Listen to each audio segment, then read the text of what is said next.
You know what you do every Sunday morning, don't you? You sit in that pew, you listen to sermons about being humble, about how money is the root of all evil, about how the meek shall inherit the earth, and deep down, a part of you feels guilty for wanting more, guilty for dreaming of financial freedom, guilty for desiring the prosperity that seems to elude you no matter how hard you work. But what if I told you that everything you've been taught about money and spirituality is backwards?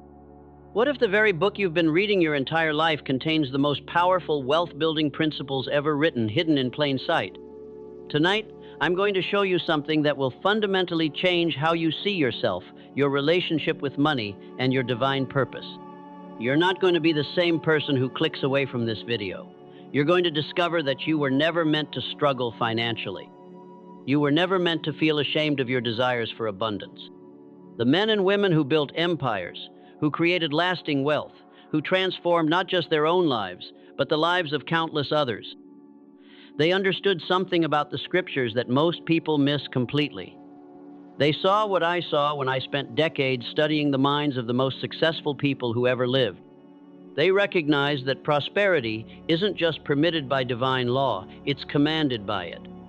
Joseph didn't accidentally become the most powerful man in Egypt. David didn't stumble into kingship. Daniel didn't randomly find favor in a foreign land. These weren't lucky breaks. These were the natural results of understanding and applying spiritual principles that most people read right over without ever grasping their true meaning. Right now, in this very moment, you have a choice to make. You can continue living as someone who apologizes for wanting more, or you can step into the identity of someone who recognizes abundance as their birthright. You can keep struggling with the same limiting beliefs that have kept you exactly where you are, or you can discover the hidden codes that have been waiting for you all along. This isn't another feel-good message that leaves you motivated for a few hours and then forgotten by tomorrow. This is about rewiring the very foundation of how you think about money, success, and your place in this world.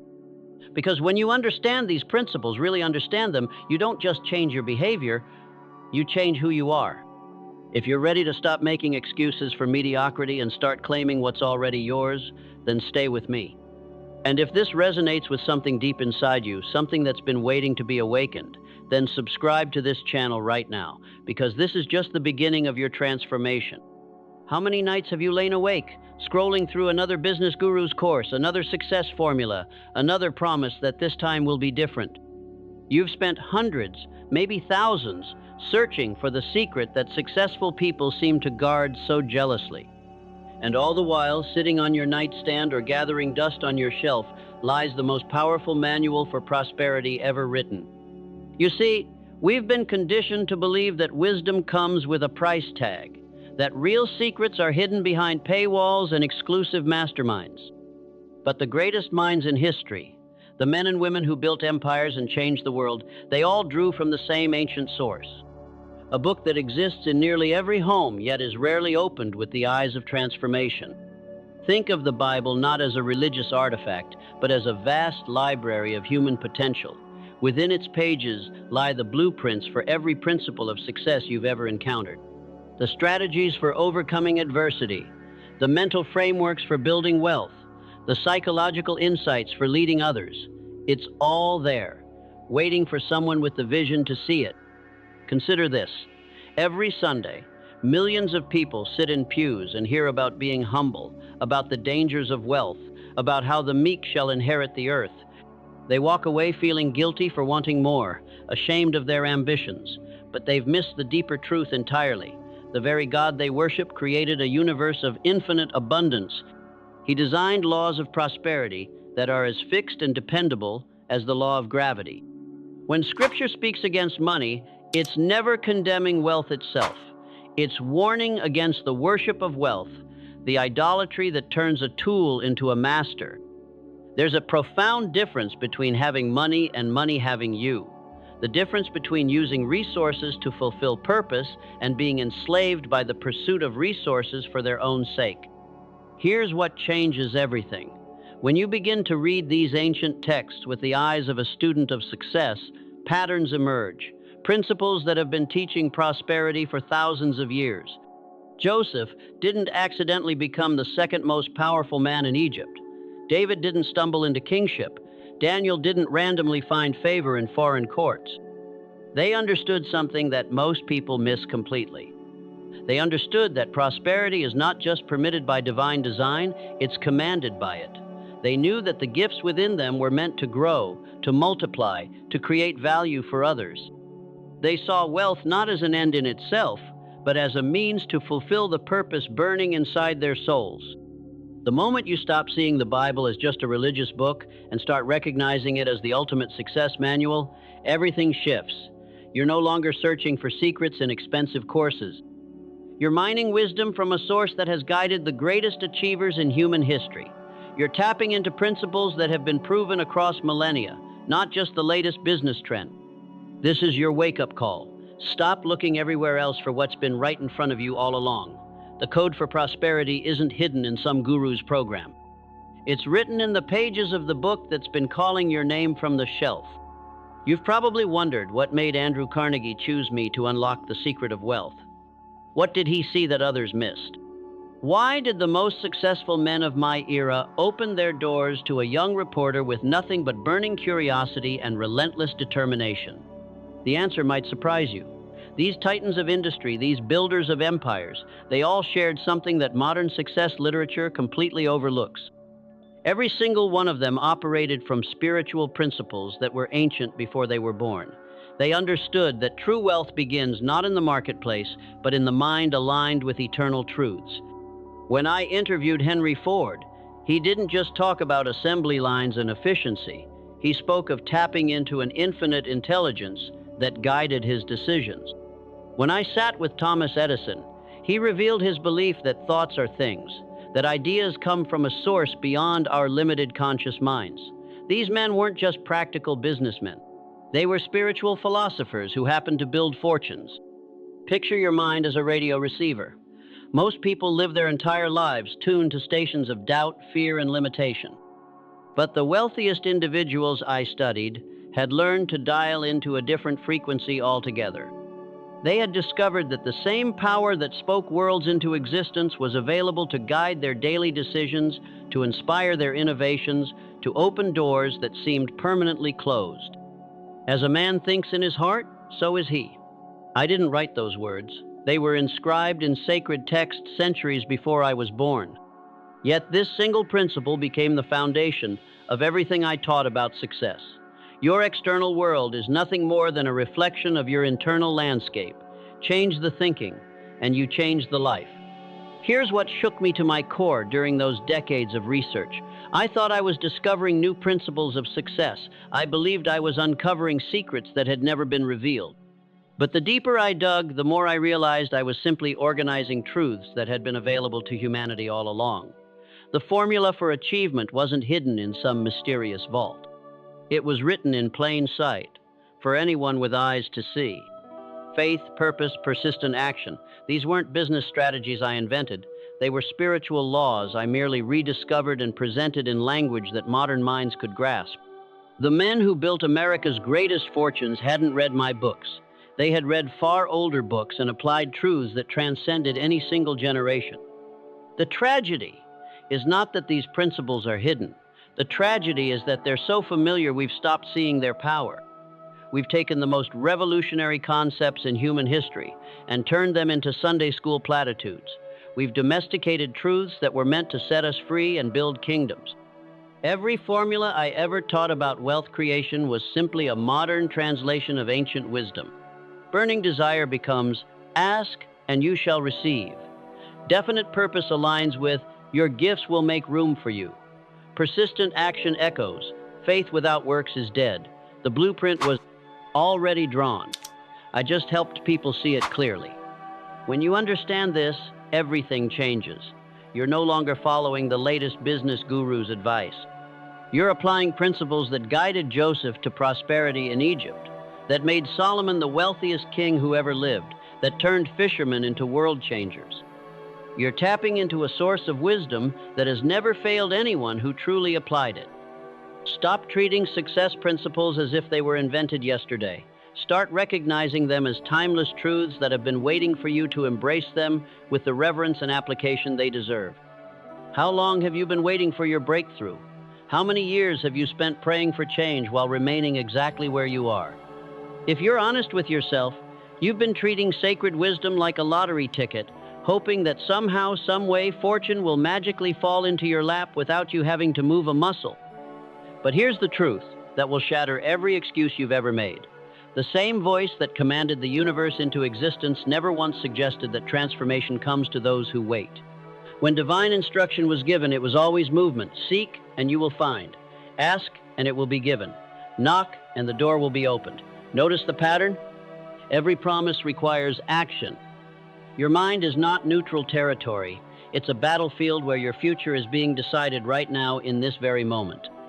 Every thought you entertain is either building the life you want or reinforcing the life you're trying to escape. There is no middle ground. There is no pause button. Your mind is either growing gardens or growing weeds, but it's always growing something. Think of a farmer who plants corn in his field. He doesn't plant the seeds and then spend his days hoping they might grow while doing nothing to tend them. He waters, he fertilizes, he removes weeds, he protects the young shoots. Why? Because he understands that faith without works is as useless as planting seeds and then abandoning the field. The parable of the talents reveals everything you need to know about divine expectation. The servants who multiplied what they were given were rewarded and praised. But the one who buried his talent, who played it safe, who let fear dictate his choices, he lost everything.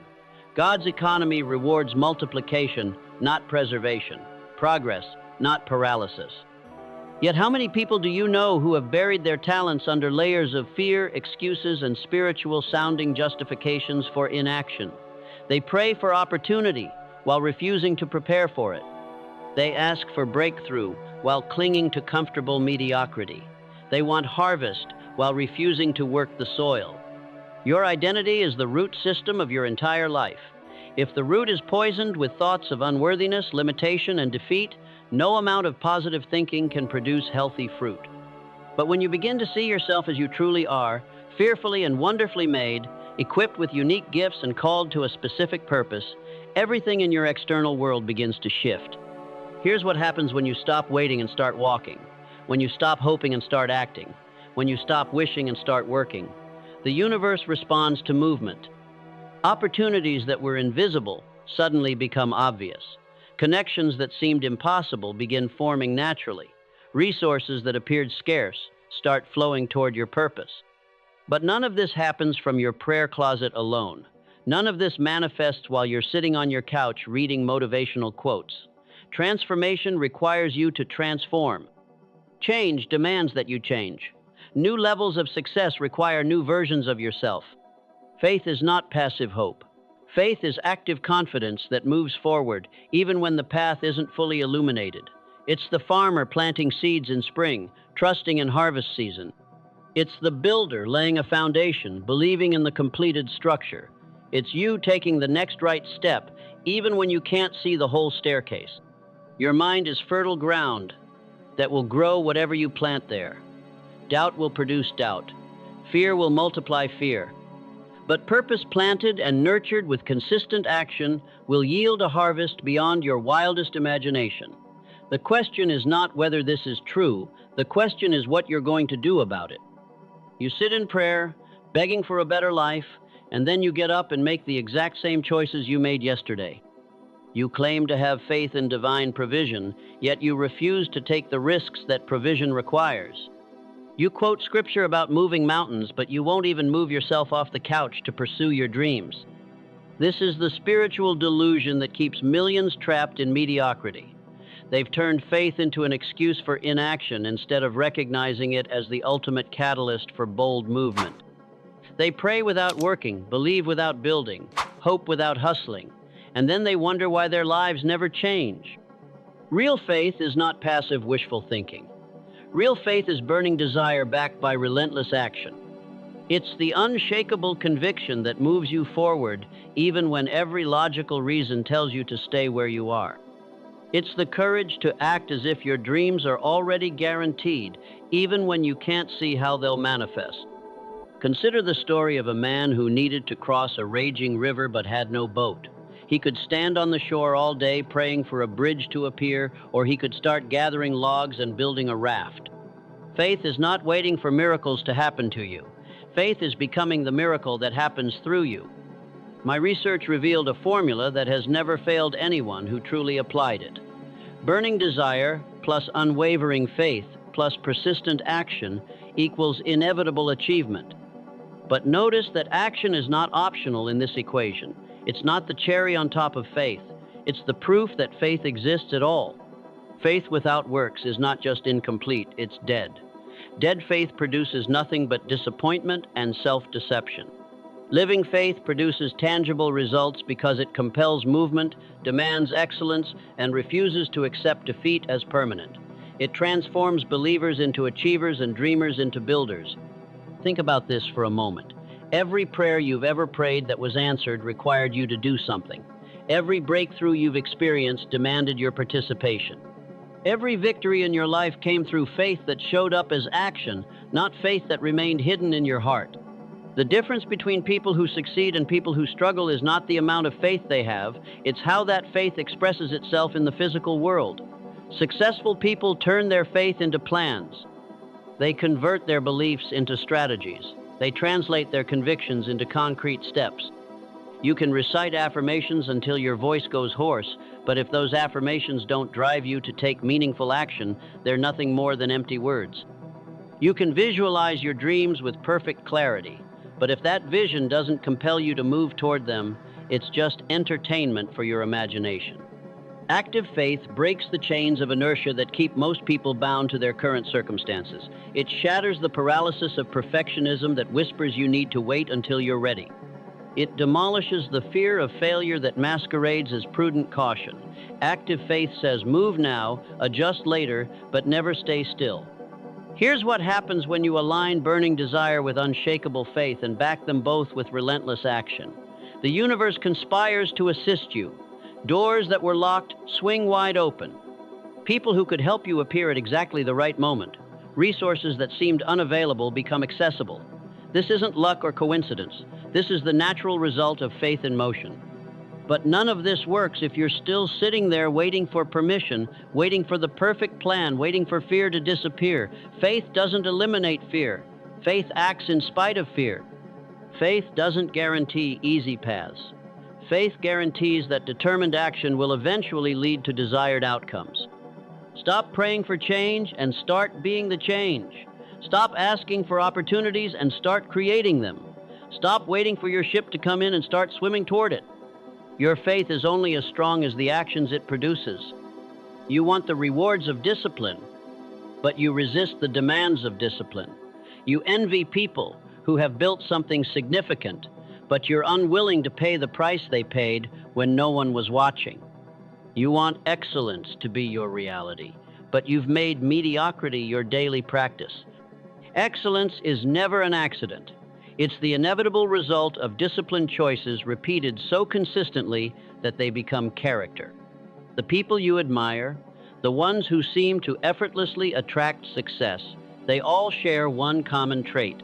They learned to do what needed to be done when it needed to be done, whether they felt like it or not. Most people have it backwards. They think success creates discipline. They believe that once they achieve something significant, then they'll develop the habits of excellence. But the truth is exactly the opposite. Discipline creates success. Excellence in small things leads to excellence in great things. How you do anything is how you do everything. When ancient wisdom instructs us to do all things as for the Lord, it's not religious rhetoric. It's the most practical success advice ever given. It means bringing the same level of excellence to every task, whether anyone is watching or not. It means treating your character as your most valuable asset and protecting it more carefully than you protect your reputation. Think of discipline as compound interest for your soul. Every choice to do the right thing, even when it's difficult, pays dividends in ways you can't immediately see. Every moment you choose excellence over convenience, you're making a deposit in an account that will eventually pay you back with interest. But just like financial compound interest, the results are invisible at first and overwhelming eventually. The most successful people I studied all possessed what I called self-mastery. They had conquered the enemy within before they conquered the challenges without. They understood that external victory is impossible without internal victory. They knew that leading others effectively requires leading yourself effectively first. Here's what separates achievers from dreamers. Achievers have learned to manage their emotions instead of being managed by them. They've developed the ability to do what's necessary regardless of how they feel. They understand that feelings are temporary visitors, but principles are permanent residents in a life of excellence. You cannot build an empire with an undisciplined mind. You cannot create lasting wealth with inconsistent habits. You cannot influence others powerfully if you haven't influenced yourself first. Self-discipline is not punishment. It's liberation. It's freedom from the tyranny of moods, circumstances, and impulses that keep weak people trapped in cycles of self-destruction. Consider this profound truth. Every great building requires a strong foundation that no one ever sees. Every mighty tree needs deep roots that remain hidden underground. Every lasting success demands private disciplines that the public never witnesses. What you do when no one is watching determines what you'll become when everyone is watching. The marketplace rewards value, not intentions. It pays for results, not efforts. It promotes consistency, not sporadic brilliance. And consistency is nothing more than discipline made visible over time. It's the daily choice to honor your commitments to yourself when breaking them would be easier. Most people sabotage their own success through small compromises that seem insignificant in the moment but prove devastating over time. They tell themselves that missing one workout doesn't matter, that skipping one day of focused work is no big deal, that breaking one small promise to themselves is harmless. But character is built in single moments and destroyed in single moments. When you commit to excellence in all things, regardless of audience or immediate reward, something shifts in the fabric of your existence. You begin attracting opportunities that only show up for people who have proven they can be trusted with them. You start receiving responsibilities that are only given to those who have demonstrated they can handle them faithfully. Discipline is not about perfection. It's about direction. It's about choosing the harder right over the easier wrong, again and again, until that choice becomes automatic. It's about building integrity in the dark so you can walk confidently in the light. It's about becoming the kind of person who deserves the success you desire before you actually receive it. Stop looking for shortcuts to significance. Start building the foundation that can support the dreams you're carrying. The price of greatness is always paid in private before it's celebrated in public. You'll never rise higher than the image you hold of yourself. You'll never achieve more than you believe you deserve. You'll never build wealth if you see yourself as fundamentally poor. You'll never create success if your core identity is rooted in failure. This is why most people remain trapped in cycles they desperately want to escape. The problem is not your circumstances. The problem is not your education, your background, or your current bank account. The problem is that you've been living from an identity that was never meant to define you. You've accepted labels that others placed on you instead of embracing the truth of who you were created to be. Your identity is the invisible force that shapes every decision you make. It's the lens through which you see opportunities. It's the filter that determines what you believe is possible for your life. Change your identity, and you change everything. Keep the same limited view of yourself, and nothing else you do will matter. Think of identity as the root system of a tree. If the roots are shallow and weak, the tree will never grow strong no matter how much you water it or how perfect the weather becomes. But when the roots run deep and draw from rich soil, the tree cannot help but grow tall and bear abundant fruit. Your external life is always a reflection of your internal root system. Most people try to change their results without changing their identity. They want different outcomes while maintaining the same self-image that created their current situation. It's like trying to change the reflection in a mirror without changing what's standing in front of it. The mirror can only show you what you're presenting to it. When you begin to see yourself as someone who naturally attracts prosperity, who deserves success, who was designed for significance, everything shifts. You start making different choices because those choices align with who you know yourself to be. You pursue different opportunities because they match your elevated self-concept. You associate with different people because your new identity attracts a different quality of relationship. But here's where most people get stuck. They confuse emotion with conviction. They mistake temporary feelings of motivation for permanent transformation of identity. Real change doesn't depend on how you feel on any given day. Real change is rooted in unshakable conviction about who you are, regardless of current circumstances. Consider this carefully. You never needed external validation to breathe. You never required anyone's permission to think. You never waited for applause to make your heart beat. Why? Because breathing, thinking, and living are all part of your core identity as a human being. They happen naturally because they flow from who you are, not from how you feel. When you truly understand your divine design, when you grasp that you were created with unique gifts and called to a specific purpose, you stop seeking permission from others to pursue your dreams. You stop waiting for confidence to appear before you act. You stop apologizing for wanting more than mediocrity. The transformation begins the moment you start acting from your new identity instead of your old limitations. When you make decisions as the person you're becoming rather than the person you've been. When you carry yourself with the dignity of someone who knows their worth instead of the insecurity of someone hoping to prove their value, your mind will resist this shift because it's comfortable with familiar patterns, even painful ones. It will whisper that you're being unrealistic, that you're setting yourself up for disappointment, that you should stay where it's safe. But safety is the most dangerous place you can remain when you were designed for growth. True faith requires conviction that runs deeper than emotion, stronger than circumstances, and more consistent than feelings. It's the bedrock certainty about who you are and what you're capable of achieving. It's the unshakable knowledge that your current situation is temporary, but your potential is permanent. Stop waiting for someone else to see your worth before you claim it. Stop hoping that someday you'll feel worthy of the dreams burning inside you. Stop living as if you're a victim of circumstances when you were created to be a victor over them. Your identity is not determined by your past.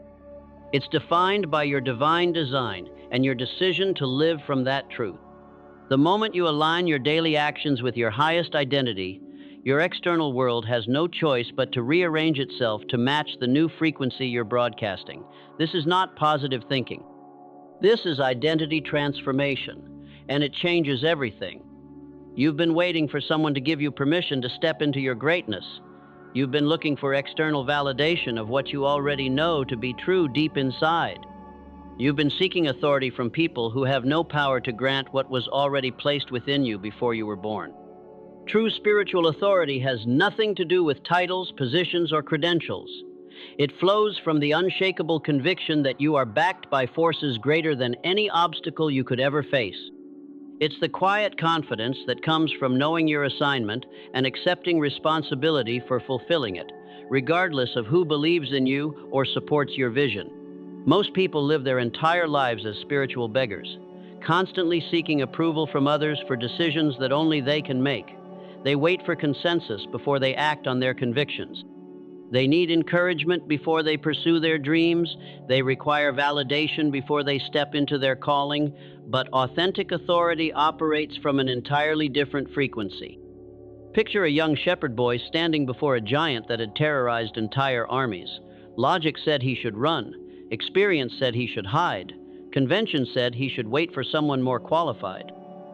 But David possessed something that giants cannot defeat and armies cannot duplicate.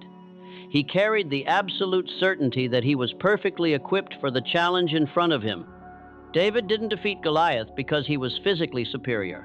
He won because he operated from unshakable spiritual authority. While everyone else saw an impossible enemy, he saw an opportunity to demonstrate divine power. While others focused on the giant's strength, he focused on his own divine backing. The outcome was determined before the first stone was thrown. This is what happens when identity, purpose, and action achieve perfect alignment. You stop seeing obstacles as reasons to quit and start seeing them as platforms to demonstrate what you're made of. You stop asking, "What if I fail?" and start declaring, "How can I serve?" You stop wondering if you're qualified and start walking in the authority you were given. But here's what most people miss about spiritual authority. It's not loud. It doesn't need to prove itself. It doesn't argue with skeptics or waste time convincing doubters. It simply acts from deep conviction and lets results speak for themselves. It operates with the quiet confidence of someone who knows they're exactly where they're supposed to be, doing exactly what they're supposed to do. When you align with your divine assignment, reality begins to reorganize itself around your purpose. Doors that were locked to others swing open for you. People who could help you appear at exactly the right moments. Resources that seemed impossible to access become available. This isn't luck or coincidence. This is what happens when spiritual authority meets focused action. You've probably noticed that some people can walk into any room and immediately command respect, while others can speak for hours and never capture attention. The difference is not charisma or personality. The difference is authentic authority that flows from deep conviction about divine calling and complete alignment with eternal purpose. The marketplace recognizes spiritual authority even when it doesn't understand it. People may not be able to explain why they trust you, but they sense that you operate from something deeper than personal ambition. They feel that you're connected to something larger than yourself.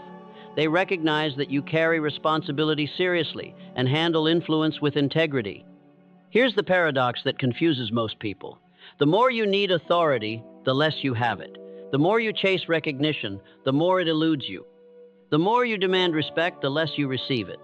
But when you operate from deep conviction about your divine assignment, authority flows naturally from who you are rather than what you're trying to prove. Authority is not something you can fake or manufacture. It's not a mask you can wear or a role you can play. It's the natural expression of someone who has accepted their divine assignment and committed to fulfilling it with excellence. It's the overflow of deep conviction meeting practical action. Stop seeking permission from people who have no authority to grant what you already possess. Stop waiting for titles to validate what divine design already confirmed.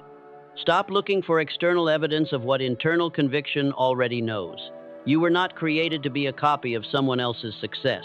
You were designed to be an original expression of divine purpose. When you step into the authority you were given, when you align your daily actions with your eternal purpose, when you operate from conviction rather than insecurity, the world has no choice but to make room for what you carry. This is not arrogance. This is authentic spiritual authority in action. You've been taught to feel guilty about wanting wealth. You've been conditioned to believe that desiring prosperity is somehow selfish or unspiritual. You've accepted the lie that money corrupts and abundance destroys character. But what if your poverty is actually the most selfish position you could take? Think about this carefully. Every person you could help but can't because you lack resources. Every cause you could support but don't because you have nothing to give. Every innovation you could fund but won't because you're struggling to pay your own bills. Your financial limitation doesn't just affect you, it affects everyone your prosperity could touch. True prosperity is never about ego inflation or personal indulgence. It's about becoming a conduit for divine resources to flow into areas where they're desperately needed. It's about stewarding abundance in a way that creates value for others while fulfilling your own purpose. It's about understanding that wealth in the right hands becomes a weapon against injustice, poverty, and suffering. Consider Joseph, who rose from slavery to become the second most powerful man in Egypt. His prosperity wasn't for personal comfort, it was for saving nations from famine.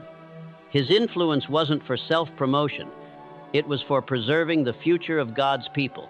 His wealth became the instrument through which entire civilizations were rescued from destruction. Or think about Nehemiah, who used his position and resources to rebuild the walls of Jerusalem. His prosperity gave him access to the king. His influence opened doors that had been closed for decades. His wealth provided materials for reconstruction.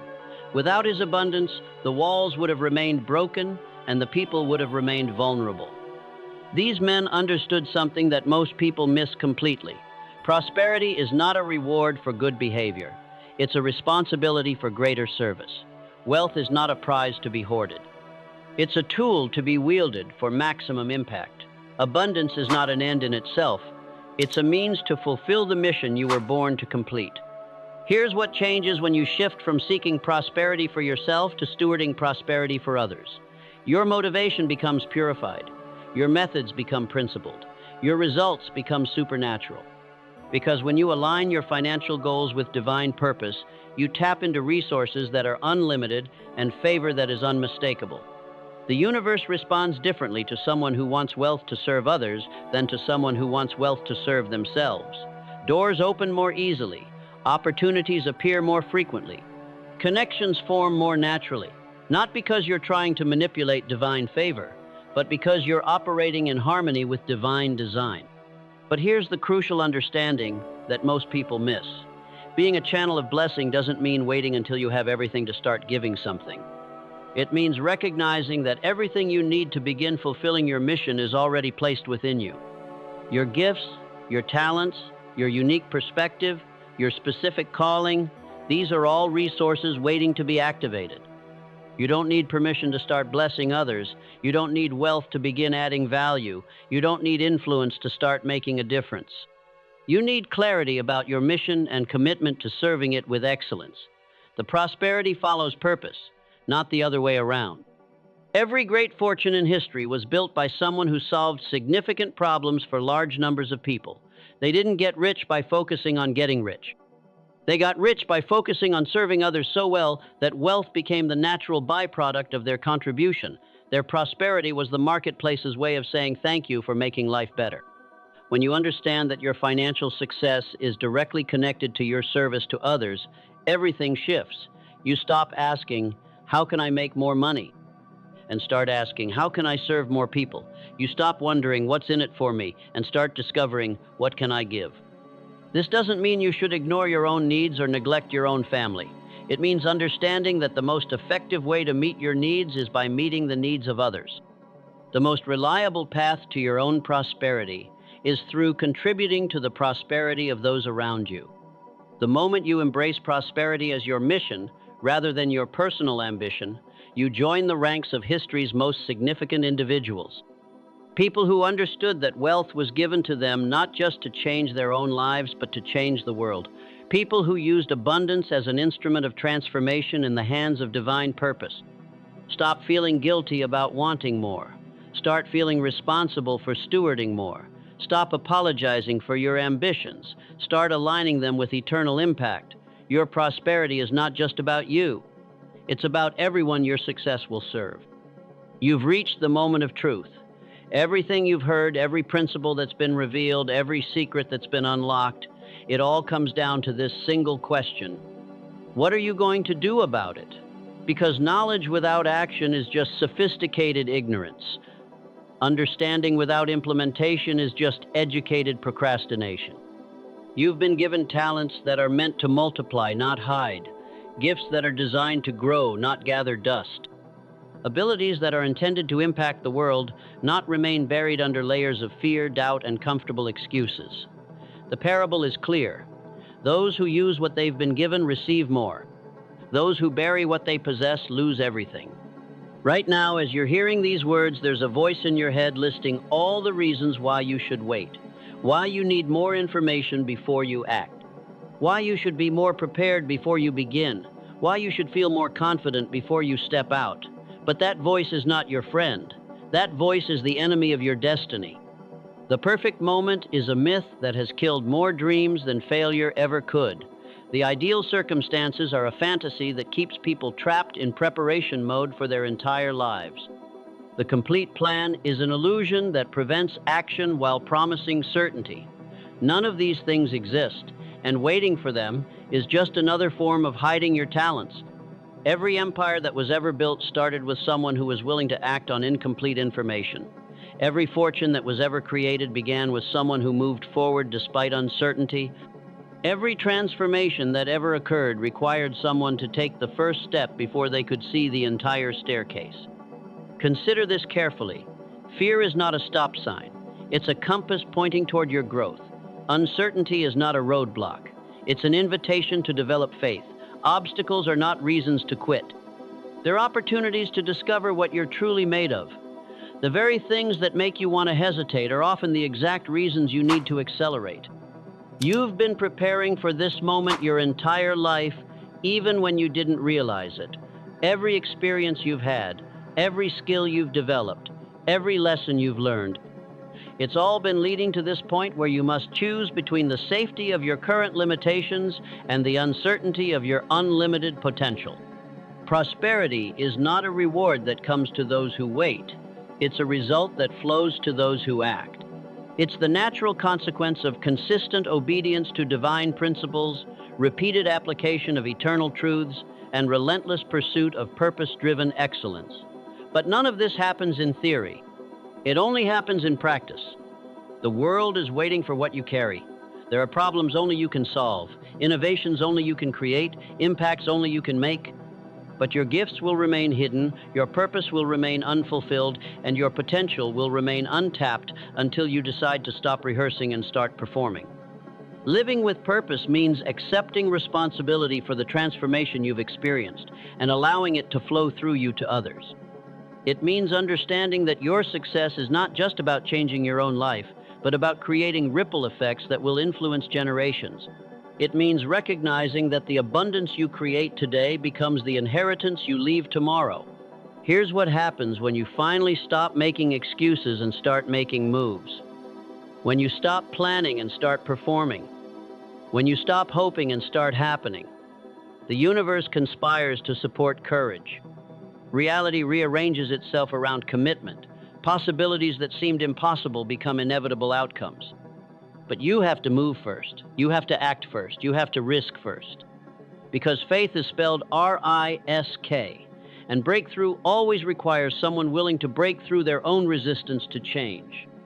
The very fear you feel is evidence that what you're considering is significant enough to transform your life. Your current circumstances are not your permanent address. Your present limitations are not your final destination. Your past failures are not your future identity. But none of this changes until you change. None of this moves until you move. None of this transforms until you transform. The secrets have been revealed. The principles have been explained. The path has been illuminated. The only question that remains is this: will you be someone who heard these truths and did nothing, or will you be someone who heard these truths and changed everything? Your talents are calling. Your purpose is waiting. Your destiny is ready. The only variable left is your decision. Choose courage over comfort. Choose action over analysis. Choose transformation over tradition. Choose to become who you were created to be. The time for excuses is over. The season for waiting has ended. The moment for movement is now.